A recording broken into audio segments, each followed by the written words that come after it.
De Terrebonne. Merci beaucoup, Monsieur le Président. En juin 2010, le gouvernement libéral de Jean Charest annonçait en grande pompe le parachèvement de l'autoroute 19 jusqu'à Bois-des-Filions.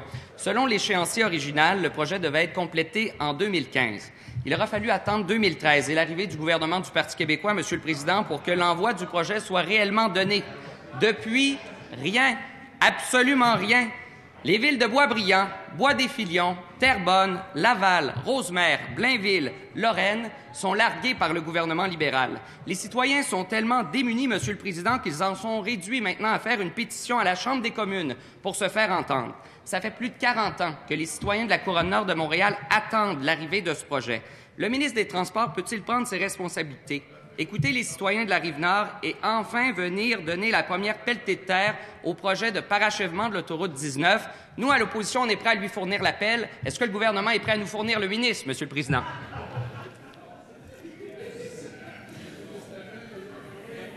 S'il vous plaît, je pense que l'appel a été entendu. Monsieur le ministre des Transports. Monsieur le Président, je vais répondre. Donc, je pense qu'il y a hâte qu'on lance la programmation routière pour l'ensemble des régions du Québec qui va se faire dans la première semaine de mars cette année pour 4,5 milliards de dollars dans toutes les régions du Québec pour donner le maximum de services à la population, d'avoir des travaux de qualité durable, autant sur les chaussées, les ponts, ponceaux ou la sécurité comme telle. Dans le cas qui nous concerne sur la 19, j'ai eu l'occasion souvent d'être interpellé par mes collègues de Laval, mais aussi de Montréal, parce que la 19, elle va quelque part. J'ai eu l'occasion même d'aller visiter les installations. Et je comprends que quand on va trop vite dans le BAP, vous nous taxez d'aller trop vite pour le Bureau d'audience publique en environnement. Mais quand il prend le temps de faire les travaux puis rendre récemment le rapport du Bureau d'audience publique en environnement, vous dites que ça va pas assez vite. À un moment donné, il faudra peut-être se fixer du côté de l'opposition. Quant à ces travaux-là, le premier ministre, comme bien d'autres ministres avant moi, se sont prononcés. C'était des travaux importants. C'est une artère importante. C'est quelque chose qu'on va donc faire dans les prochains mois. Première complémentaire, Monsieur le député de Terrebonne.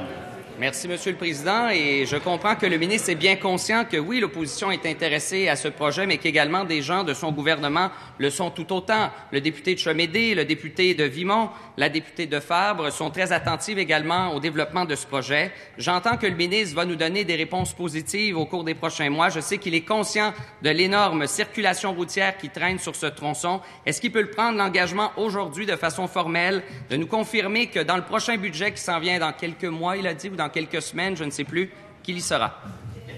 Monsieur le ministre des Transports.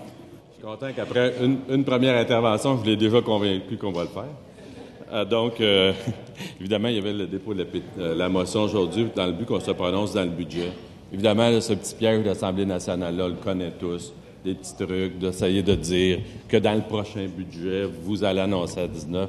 En fait, c'est le ministre des Transports qui annonce avec une programmation, la programmation régulière. Dans le plan québécois des infrastructures, il y a évidemment beaucoup de demandes. Il y a beaucoup de travaux qui ont été faits actuellement sur les travaux de la 19. Ça va suivre son cours.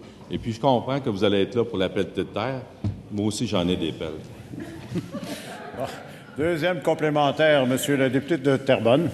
Merci, Monsieur le Président. Nous ne sommes pas trop pressés sur la Couronne-Nord de Montréal, mais ça fait 40 ans que nous attendons.